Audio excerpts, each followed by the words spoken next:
Hello बच्चों, मैं अरुण मिश्रा आप सभी का Divya academy learning from doing YouTube channel पे स्वागत करता हूं। आज हम लोग फिर से फिजिक्स में गति को पढ़ेंगे।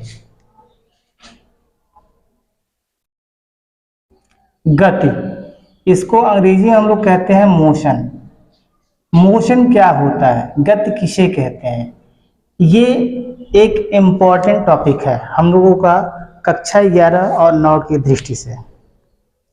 गति में हम लोग देखते हैं कि अगर कोई भी वस्तु है, जैसे चिड़िया है, चिड़िया उड़ रही है, जहाज को देखते हैं, जहाज उड़ती है, अर्थात ये सभी समय के साथ क्या करते हैं, अपनी प्रॉपर स्थिति में परिवर्तन करते हैं। यानी अगर कोई वस्तु एक जगह है और समय जैसे जैसे बीत रहा है वो अपनी स्थिति को लगातार परिवर्तित करे, तो हम ऐसी वस्तु को गति में कहते हैं।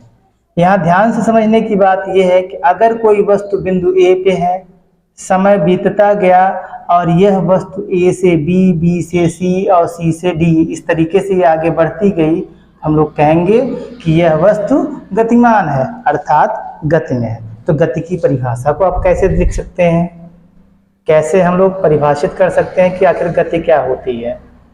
तो गति को आप लोगों को अगर परिभाषित करना है तो आप लोग सिंपल सा कह सकते हैं कि यदि कोई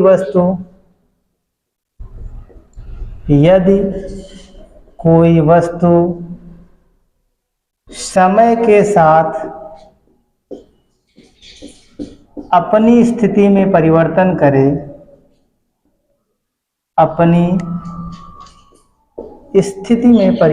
करे,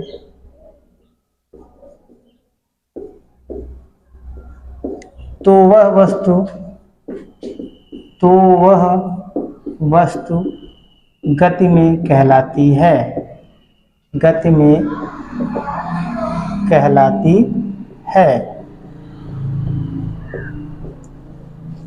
प्रिय छात्रों, अगर हम लोग बात करें गति की, तो गति में अगर कोई वस्तु समय के साथ अपनी स्थिति में लगातार परिवर्तन कर रही है तो गति में कहला रही।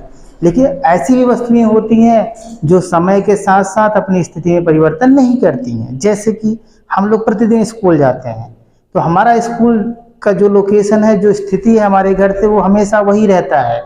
हम 1 तारीख को गए तो भी वहीं रहेगा, 2 तारीख को गए तो भी वहीं रहेगा। डेट चेंज होता जा रहा है लेकिन उसकी स्थिति में कोई परिवर्तन नहीं हो रहा है। तो हम ऐसी वस्तुओं को क्या कहेंगे, ऐसी वस्तुओं को हम लोग विरामावस्था में कहेंगे। विरामावस्था यानी वह अवस्था जो समय तो बदले लेकिन उसकी स्थिति में कोई परिवर्तन न हो। विरामावस्था अर्थात विराम की अवस्था।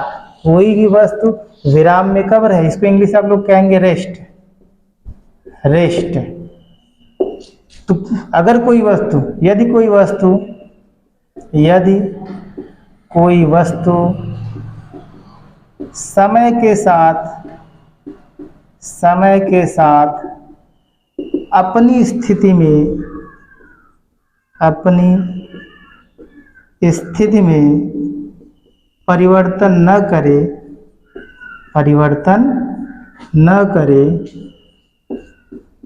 तो वह वस्तु विरामावस्था में होती है। विरामावस्था में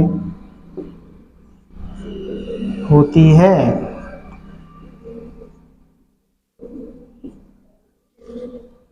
डियर स्टूडेंट्स, गति और विराम ये दोनों एक दूसरे की विपरीत क्रियाएं हैं।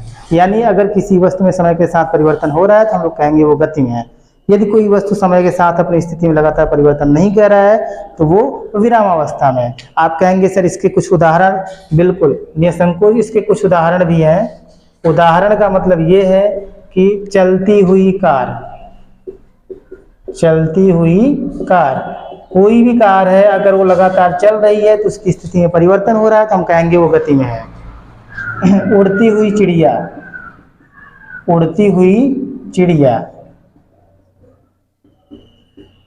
चिड़िया उड़ रही होती है तो समय के साथ उसकी स्थिति में लगातार क्या होता है, परिवर्तन होता है। आप कह सकते हैं कि वह चिड़िया किसमें है, गति में है। चलता हुआ व्यक्ति।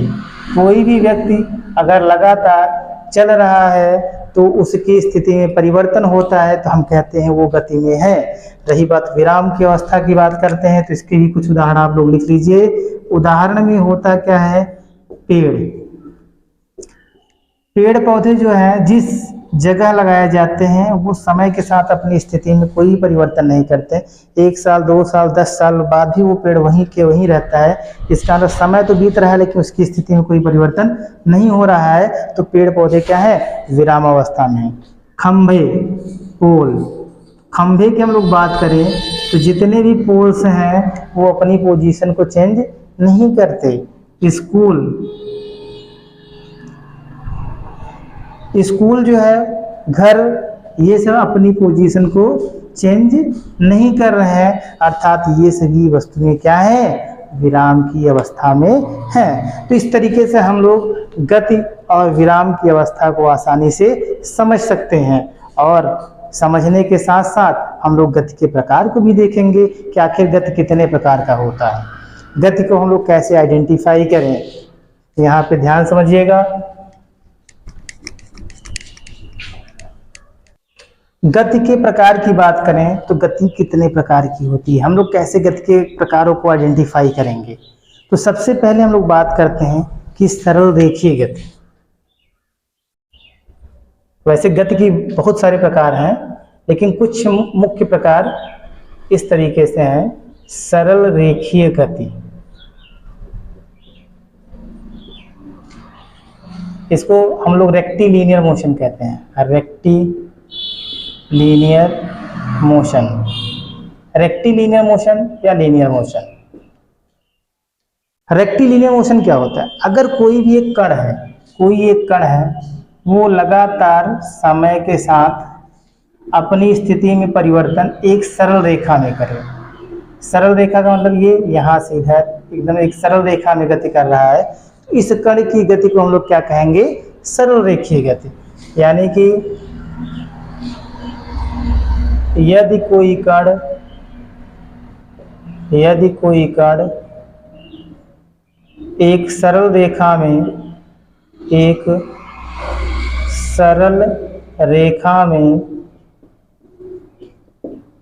गति करता है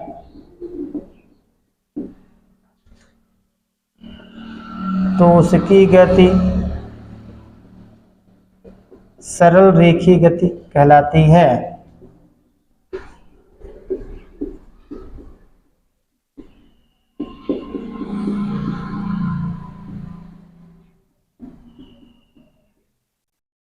प्यारे बच्चों, इसमें अगर हम बात करें तो सरल रेखीय गति में एक और गति होती है जिसको हम लोग स्थानांतरीय गति भी कहते हैं। स्थानांतरीय गति आखिर होती क्या है, हम लोग इसको यहीं देख लेते हैं। स्थानांतरीय गति, जैसा कि आप लोग यहाँ पे देख रहे हैं कि सरल रेखीय गति में होता क्या है कि कोई एक कण, यानी कोई भी वस्तु जो होता है वो कई कणों से मिलकर बना होता है। अगर कोई वस्तु है तो कई कणों से मिलकर गति करेगा, उसकी जो गति होगी एक सरल रेखा के अंतर्गत, उसकी गति क्या कहलाएगी, स्थानांतरीय गति। स्थानांतरीय गति को हम लोग ट्रांसलेटरी मोशन कहते हैं। ट्रांसलेटरी मोशन, इसमें होता ये है कोई भी जो वस्तु है, जैसे ये कोई वस्तु हो गई, इसमें ढेर सारे कण होंगे, ये कई कणों से मिलकर बनी हुई होती है ABCD। अगर ये जो वस्तु है वो एक सरल रेखा के अंतर्गत गति करे ABCD, तो आप देख रहे हैं इसके सारे कण एक सरल रेखा के अंतर्गत गति कर रहे हैं। तो इस पिंड की जो गति होगी वो क्या रहेगी, अभी ये P पे थी, कुछ समय बाद ये Q पे पहुंच गई है, तो यानी कि इसके कण सरल रेखीय गति करें, लेकिन ये जो वस्तु है ये कई कणों से मिलकर बनी हुई है, तो इसकी गति क्या कहलाएगी, स्थानांतरीय गति। अर्थात यदि कोई वस्तु, यहाँ पे यदि कोई कण है तो यहाँ आप क्या लिखेंगे, यदि कोई वस्तु एक सरल रेखा में गति करता है तो उसकी गति स्थानांतरीय गति कहलाती है। स्थानांतरीय गति कहलाती है। तो स्थानांतरीय गति और सरल रेखीय गति में अंतर यह है कि सरल रेखीय गति में सिर्फ और सिर्फ एक कण गति करता है सरल रेखा के अंतर्गत, जबकि स्थानांतरीय गति में कोई एक वस्तु जो कई कणों से मिलकर बना होता है वो गति करती है। जैसे यहाँ आप देख सकते हैं कि ए यहाँ पे अब ए की नई पोजीशन यहाँ है, लेकिन ए एकदम सरल रेखा में गति कर रहे हैं। बी देख लो, बी भी बिल्कुल सरल रेखा में गति कर रहे हैं। सी भी देखो, बिल्कुल सारे बिंदु एकदम सरल रेखा में गति कर रहे हैं। हम लोग कह सकते हैं कि ये जो गति है वो कैसी गति है? स्थानांतरीय गति है। अब हम लोग बात करते हैं वृत्ताकार गति की। वृत्ताकार गति, सर्कुलर मोशन, नाम से ही पता है वृत्ताकार, वृत्त के आकार की, यानी वृत्त के आकार की गति तो वृत्त के आकार की हो नहीं सकती। तो अर्थात कोई भी जो रास्ता होगा वो रास्ता किस पथ पे चलेगा? वृत्ताकार पथ पे। यानी कि अगर हम लोग यहाँ बात करें तो ये हमारा क्या हो गया? एक वृत्त हो गया। इस वृत्त के पथ पे, क्योंकि ऐसा रास्ता हो गया, इस पे कोई कण है P, वो P क्या करे? इसी रास्ते पे गति करे, यानी समय के साथ अपनी स्थिति में परिवर्तन करे। अगर ये कण इस वृत्ताकार मार्ग पे अपने पथ में, अपने मार्ग में जो भी इसकी स्थिति है उसमें लगातार समय के साथ परिवर्तन करेगी तो इसकी गति क्या कहलाएगी? वृत्ताकार गति। यानी यदि कोई कण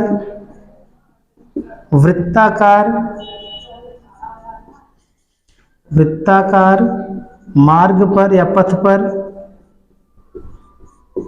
गति करता है तो उसकी गति,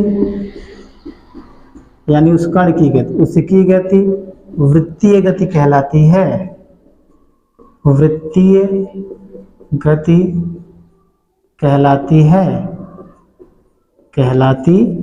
है।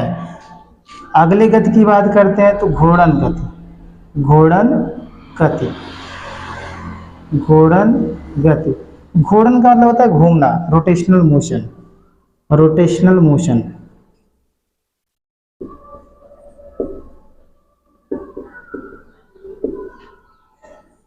ये घूर्णन गति क्या होती है? घूर्णन गति में क्या होता है? कण नहीं गति करता। जैसे कि हमने देखा कि सरल रेखीय गति में एक कण, केवल कोई एक कण होता था, वो एक सरल रेखा में गति करता था, जबकि स्थानांतरीय गति में क्या करता था? वस्तु क्या करता था? एक सरल रेखा में गति करता था। वैसे ही हम लोग जब बात करते हैं वृत्ताकार गति की, तो वृत्ताकार गति में क्या करता है कि कोई एक कण क्या करता है? कोई एक कण जो होता है वो वृत्ताकार मार्ग पर गति करता है। तो ऐसे कण की गति को वृत्तीय गति कहते हैं। तो जब हम घूर्णन गति की बात करेंगे तो घूर्णन गति में क्या होगा? कोई एक हम वस्तु लेते हैं, जैसे कोई वस्तु है, ए यहाँ है, बी यहाँ है, इसके ये सी है पॉइंट, ये डी है, यानी ये कई कणों से मिलकर बना हुआ है। तो ये किसी निश्चित अक्ष के परितः, अगर निश्चित अक्ष हम लोग ले रहे हैं और ये क्या करे? एक वृत्ताकार मार्ग पे गति करे, तो निश्चित रूप से इस वस्तु की गति क्या कहलाएगी? घूर्णन गति कहलाएगी। जैसे आप लोग लट्टू की गति देखते हो, यानी यदि कोई वस्तु एक स्थिर बिंदु के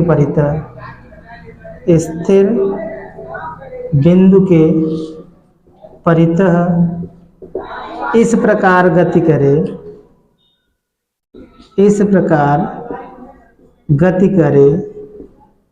कि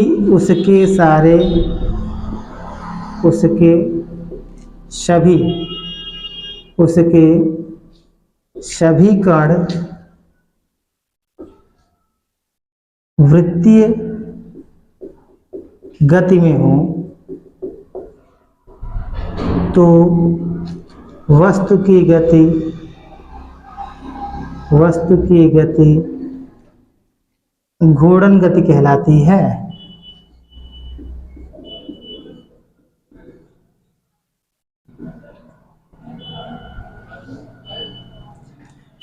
बात यह है कि अभी तक हम लोगों ने गति के प्रकार में 4 प्रकार की गतियां पढ़ी, जिसमें सरल रेखीय गति। सरल रेखीय गति में क्या होता है कि अगर कोई कण एक सरल रेखा में गति करता है तो उसकी गति सरल रेखीय गति कहलाती है। स्थानांतरीय गति, अगर कोई वस्तु है वो एक सीधी रेखा में गति करती है तो उसके सभी कण सरल रेखा में गति करेंगे तो इसकी गति क्या कहलाएगी? स्थानांतरीय गति। यदि कोई वस्तु किसी वृत्ताकार मार्ग पे गति करती है तो उसका, यानी यदि कोई कण है वो किसी वृत्ताकार मार्ग पे गति कर रहा है तो उसकी गति क्या कहलाती है? वृत्तीय गति। वृत्तीय गति के उदाहरण में आपका क्या है? पृथ्वी का सूर्य के चारों तरफ घूमना, चंद्रमा का पृथ्वी के चारों तरफ घूमना, ये सब इसके उदाहरण है। घूर्णन गति, लट्टू, आप लोग लट्टू घुमाते हो तो लट्टू घुमाते हो तो वहां पे लट्टू क्या होता है? एक फिक्स्ड पॉइंट के राउंड में क्या करता है? रिवॉल्व करता है, घूमता रहता है, तो उसकी जो गति होगी वो घूर्णन गति कहलाती है। अब हम लोग गति के अगले प्रकार अर्थात दोलनीय गति की बात करेंगे। दोलनीय गति अर्थात ऑस्किलेटरी मोशन। आप लोगों ने झूला देखा होगा। झूला क्या करता है? एक झूला मीन पॉइंट से इधर और इधर इस तरीके से गति करता है। तो ये जो झूले की गति होती है वो एक मीन पोजीशन अर्थात अपने माध्य स्थिति के दोनों ओर, अपनी माध्य स्थिति के दोनों ओर इस प्रकार गति करता है। इसी की गति को हम लोग क्या कहते हैं? ऑस्किलेटरी मोशन या दोलनीय गति। किसी निश्चित बिंदु के, किसी निश्चित बिंदु के इधर उधर वस्तु की गति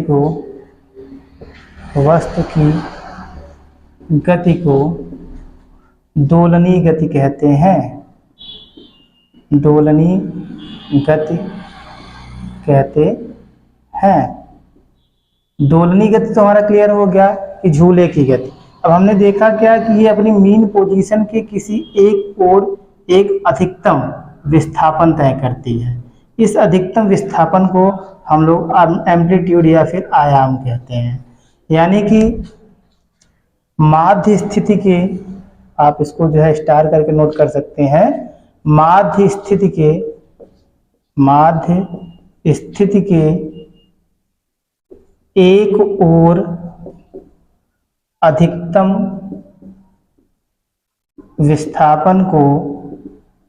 विस्थापन या दूरी को आप जो भी कहिए, विस्थापन को आयाम कहते हैं। आयाम कहते हैं।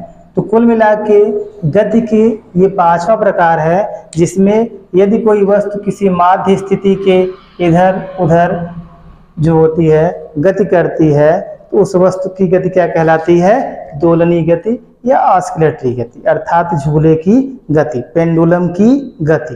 पेंडुलम, घड़ी का पेंडुलम भी एक माध्य स्थिति के इधर उधर गति करता है तो उसकी गति क्या कहलाती है? दोलनीय गति। दोलनीय गति में हम लोग अब इसके बाद एक गति के नए प्रकार काल्पनिक गति की बात करते हैं। काल्पनिक गति, काल्पनिक गति को आप कहते हैं vibrational motion. Vibrational motion, vibration में हम लोग देखते हैं कि कोई भी वस्तु जो होती है, अगर हम लोग किसी ब्लेड को एक पॉइंट से फिक्स कर दें और इस पे एक फोर्स लगाएं तो ये अपनी मीन पोजीशन के इधर उधर गति करती है। तो इसकी गति जो होती है ये काल्पनिक गति कहलाती है। अर्थात दोलनीय गति में अगर आयाम बहुत कम हो, यदि दोलनीय गति की आयाम